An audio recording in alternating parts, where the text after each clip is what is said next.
Yo, what is up guys? It is Alaska. Welcome back to another video.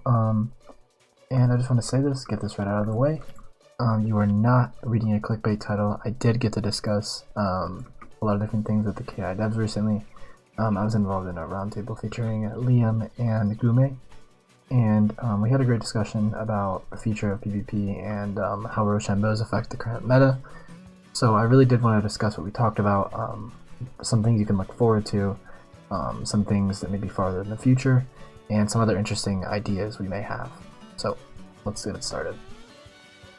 Again, another thing I want to preface real quick is the fact that I in no way am my own person whenever it comes to joining these roundtables. I am nothing but a middleman between the community and the devs, and I want to state my own opinions in a very non-biased way while also hearing your guys's as much as I possibly can. So at any point in the video, if you have a disagreement or if there's a certain point you want to make or if there's something you want to say in regards to a certain thing, please make sure you drop something in the comments. Again, I'm nothing more than someone who's trying to get a point from the community, or even myself as a part of the community, to the devs. And if I notice there's an outspoken majority that certainly feel a way about a change or an update, I am going to be the guy who tries to convey that to them. And I'm not closed-minded in that, so again, just want to make that clear. So feel free to leave your comments down below. Okay, so the first thing I want to address, because I think it's probably the biggest issue right now, is deck fails in Wizard101. So we all know that in card games, one of the most common things that plague the games that you might have is often deck fails. You know, knowing exactly what move you want to make and being cucked by the random RNG deck you may have made. And no matter how prepared you feel your deck is for PvP, sometimes, no matter how perfected it is, no matter how many games you play, there's going to be those games where you pull 3 rounds for a tower shield or for a weakness and you literally can't pull it, and you're left defenseless, right? So ultimately, we came to agree that there's a change that needs to be made in the fact that deck fails need to be more controlled. There needs to be more spells to fish out specific types of spells to help give a better chance of winning. We also, believe that there's a lot more that needs to happen in order to fully, be able to have people make the most of their decks and have the least amount of RNG as possible. Because of course it is an RNG game. It is a card game after all, and there's a lot of RNG in card games. What is Compass doing? Anyway, there's a lot of RNG in card games, and of course that happens, but ultimately you have to understand that there is possibilities to add spells or add will casts or different options. PvP, efficient, more competitive. The fact that you can limit your RNG or react whenever your deck is just not working out how you wanted it to, Another thing I want to make clear in this video is that they are perfectly aware of the fact that healing, and especially jading, are very overpowered in its current state. They really want to look more at healing. They do think healing per pip and healing incoming and outgoing is a little bit ridiculous right now. They're most likely, at least from Rapid's perspective, going to be looking at some sort of intercept for outgoing and incoming. But again, don't expect that anytime soon. I'm just hoping that something positive happens that makes normal life and healing still good while not making it too ridiculous, like it is right now. Be able to stay there for 3k after someone hits you with like a buffed chat is just not worth, right? It's just not a fair way to, play a healing school, is to be able to... Of course, you're supposed to be able to out-heal, but a 4-pip satyr should not outdo a 6-pip buff shad. Let's be real here, right? So that's just really creating a big issue for a lot of people. So hopefully healing gets more looked at in the future, and I do believe that they have some measures to try to fix that. And if you guys have any more recommendations, make sure you put them in the comments. Another thing a big point that I honestly made is the spells that really need audited, right? Because I'm definitely not in the minority whenever I think that there are spells and schools that are extremely unbalanced in comparison to others, right? So if you look at Ice, and this is a great example, I think that currently Ice has an extremely weak array of spells in their current state. They do not have enough options, they do not have enough cards to pack, and overall, besides shield and utility and stuff like that, their hits are extremely weak, and that's how it should be, but at the same time they should be at least weak and give utility so that there's a reason to use them. but in its current state, Ice is kind of stuck using the same spells because, you know, they don't really have good lore spells besides maybe Winter Moon and like Reindeer Knight. That's a totally different thing. And Ice is just kind of, it needs a little bit of a push in its current state, especially because of stats as well, on top of spells. And how their stats are sort of dwindling as well, and people are starting to catch up, you know? So currently, if you look at Ice's spells, right? They get no value out of Snow Serpent, Evil Snowman, Ice Wyvern, Frost Beetle, of course, obviously nobody packs 1 pips. They get absolutely no value out of Ice Armor. Snowdrift is useless. What else? Their minion is alright. Thieving Dragon is almost unusable. Of course, their Hidden Shield. Frostbite, Winter Moon, King Art, maybe Colossus occasionally, maybe. Woolly Mammoth, nobody packs that, and then a bomb, and then maybe Shatterhorn. So, in comparison to, like, let's say Storm, which packs like 5 or 6 or even 7 different hits, all with unique properties that do different things. Ice literally has all of their spells being either, you know, very situational in that they're almost unusable, like because of how situational they are, or they literally are just completely useless. Besides like a bomb, Frostbite, Reindeer Knight, and Winter Moon, and of course, like, you know, Hit and Bubble and stuff. But I'm just, in general, I'm talking about the stuff that's like, you know, supposed to be the meat and bones of school, which is like their main hits and their hitting buffs and their hitting shields, whatever, right? Their spells are almost completely obsolete in comparison to other schools. Like, for example, if you go on my, let's say Storm, right? Go on my Storm, right? If you look at my deck setup, of course my deck setup is pretty scuffed because I'm not exactly a great Storm player, right? But I mean, look at this. I have Sultan, I have King Art, I have Catch of the Day. Levy is even used now. Stormwing's good. Rusalka's good. Thermic Golem's good. The Hit and Bubble is great. The Triton is pretty good. Stormlord's good. You know, like, there's so many options, you know, in terms of hits, and it changes up the game a lot. And I mean, you can even pack more stuff. You can pack Calypso. You know, of course I don't have Calypso. You can pack Calypso. There's other spells you can pack. Like you can even make use of the Djinn spell. You can make use of TC Sirens. You can make use of Beetle Bolt. All these different spells and all these different hits you can use in different ways. But you put that up and compare it against something like Ice, who has literally no options of stuff to pack because of how bare bones their spells are. So there's schools like that have literally no ability to flourish simply because they're held back by their spells, and now even their own stats, which are pretty much neck and neck with others when Ice used to have the advantage stat-wise, right? So overall, I don't believe that the proper audits have all been created yet. I do believe there's some audits that need to happen, hopefully soon.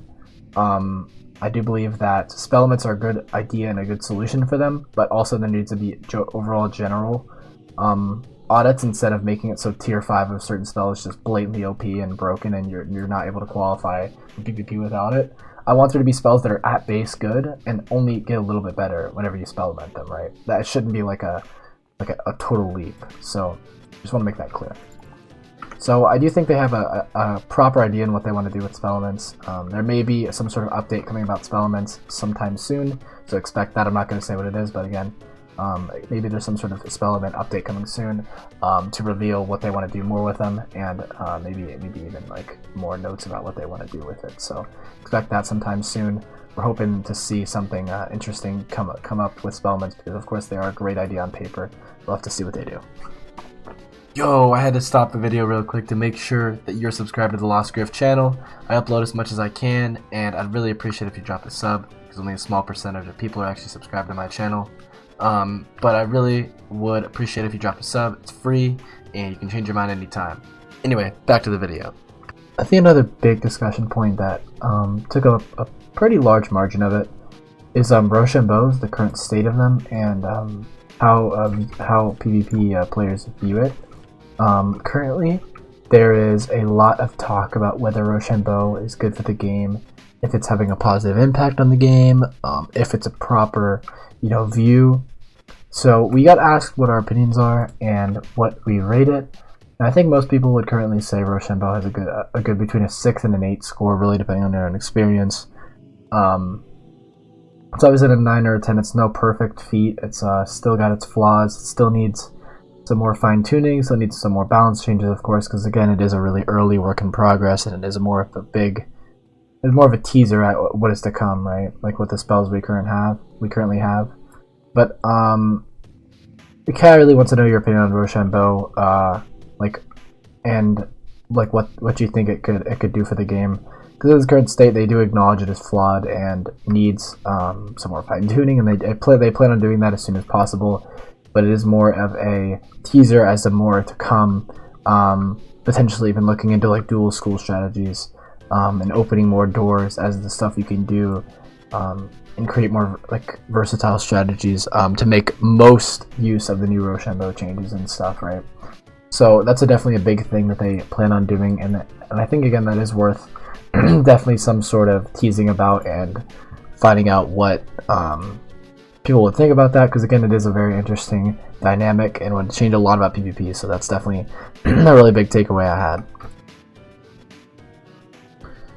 Now, one of the big complaints I had about Roshambo in its current state, in terms of balance, is the fact that Storm's Roshambos are a lot worse than other ones. As you can see, right, Death has some pretty good Roshambos, right? They have, wait, where's it at? They have the Jin's Larceny, and they also have Putrefaction, which is pretty good on Death, right? So they're both pretty good, and honestly, not even much of situational, setups, and so they're really interesting, and they create their own dynamic. So the big thing about that is, like, I feel that there's a lot of interesting strategies that are set up around certain Roshambos, but really, there's not really many good ones for Storm, right? Of course, there's Fire Mastery, which is somewhat reliable, but overall, I feel like Storm's Roshambos in their current state, like Reap the Whirlwind and all those different spells. Let me go my Storm real quick to show you what I mean. Like, Storm Roshambos in their current state, like, look at this, right? Compare this to any other Roshambo spell or array of Roshambo spell elements. Like, it really just doesn't compare. Like, turning into Blades and a heal over times is good, sure, but, like, a lot of them are just not efficient. Like turning heals on the enemy into healing over time for yourself, you know? Turning heals on the enemy into blades for yourself, which, I mean, realistically could be kind of useful. But it's just not, ideal. And I feel that there needs to be more, options. And more, and honestly more unique and strong and universal options for Storm, because currently there's a divergence, right? Because Myth has an amazing I can't show it now because I don't have a max Myth, but Myth has an amazing array of options to almost every single meta hanging effect in the game. Blades is the only, I believe Blades is the only one they don't have an answer to, but let me verify this real quick. Yeah, so they literally have an answer to every single, I thought it was right. They answer to every single hanging effect, especially debuffs, right? They can literally remove shields, right? They can remove weaknesses on themselves to buff themselves. They can remove, they can remove weaknesses on themselves to set up a different gambit with Oni's projection. They just have a lot of insane options in terms of like what they can use, and so it's just crazy how good so many of them are, So I mean, if you just compare it to like schools like Storm, who literally can only control very simple things, which aren't even usually worth the pip commitment, right?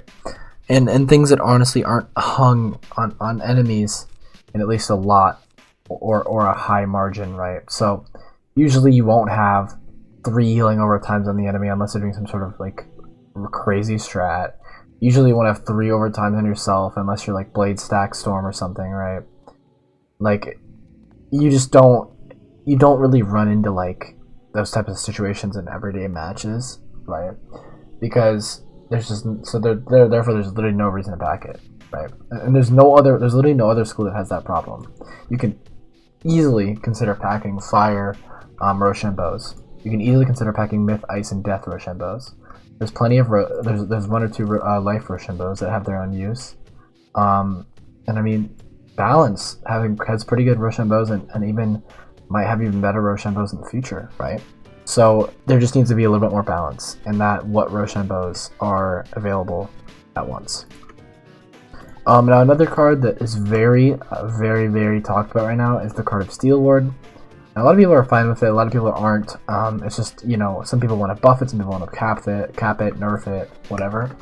I personally was leaning towards capping it, or maybe even making it more expensive. But after thinking about it more, I do kind of want to keep it in its current state. I do believe that hopefully more shields or more defensive options will arise, and I believe people will begin to pack more weaknesses against people who Steel Ward, like Balance and Storm and stuff. So I do believe it's really important that Steel Ward, you know, of course, while it is annoying that it isn't available and harder to get to, I do believe there's an issue where people often think that Steel Ward's a little bit too OP, but I think it's valued fairly at 1 or 2 pips. It's just, I do agree that it's a little bit obnoxious, but again, remember that Steel Ward is only good because Tower Shield is the most efficient option to play defensively against someone, and that's the point that Raptor makes most often. And while I do, you know, have my disagreements with that, and while I do, you know, of course, Tower Shield is the best one, you know, because there's no real point in packing set shields.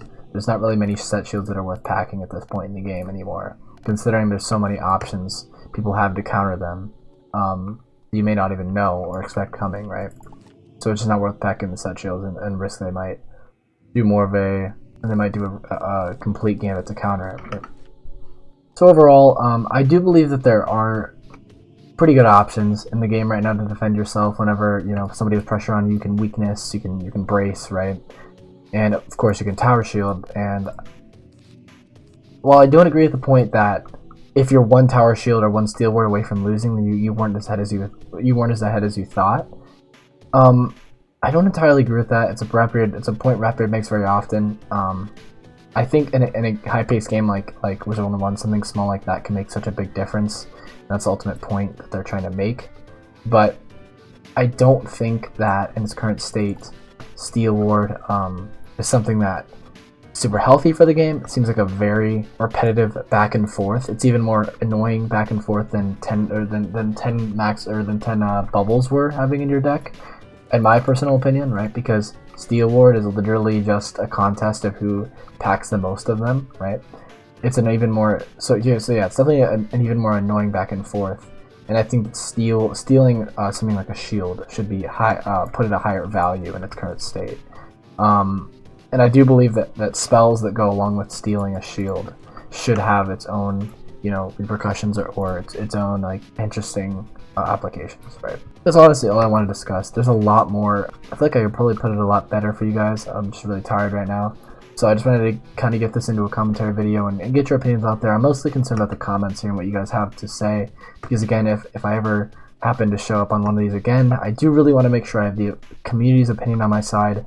The last thing I want to do is ego you guys by thinking I know everything about PvP, when in reality I don't play as much as maybe some of you guys out there do, or I don't have as many characters max as many of you guys do.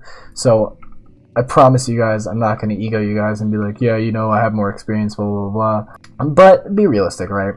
If you're a veteran Andy on like 2 characters and you have like 200 games, you know like nothing about PvP and you've been stuck at a certain rank, like criticize yourself, you know? Like if you're not improving, then consider there may be a reason why. Okay, so yeah, no, I highly recommend. So yeah, I highly recommend that you evaluate yourself before you try to make a bold claim about what you should state about PvP. Because again, remember that it is subjective, but after DMing several people of a higher rank or higher experience, I do know, you know, BS complaints whenever I see them, right? And I can weed them out. I know some complaints that I see that I literally don't hear any other players say, especially at a high level, to where I can be like, okay, yeah, that's kind of ridiculous, right? So I do just want to see if I can verify or hear more solutions you guys have in response to this current roundtable. I would love to hear what you guys have to put on the table. Again, thank you guys so much for all your support and all of your endless, you know, help getting me to where I am now. I'm so thankful I got to talk to the creatives about this stuff, because I do believe that a lot of them have a lot of, you know, promise and really do want to improve the game in its current state. I do believe that Artie and Rapid both have a lot of drive and love for the game, and Ratbeard shows that in his work ethic and his dedication to Twitch and YouTube and showing and watching all the content that he can to understand what's going on in the community. So again, you know, be thankful for what we have. At least they're interacting with us to an extent. That's why I'm trying to take as much advantage of it as I can, and try to be a middleman for you guys in the community. Because again, I don't want to go on here to act like I know everything about PvP. I don't think that's the point. I think being on a roundtable is more about someone who's hearing both sides, and being the spokesman of them, rather than being like, you know, let's say, of course, don't get me wrong, like, it would be great to have someone, it would be great to have like the best players on there, but also you have to understand that if they can't have that happen, they have to have content creators, and it's best that we have at least, you know, some sort of advocate on the space between devs and players and community, right? So that's just my opinion. Sorry for rambling at the end there, but that's really what I believe. That's ultimately my purpose, and I hope you guys have a good rest of your night. Peace out, guys. Bye.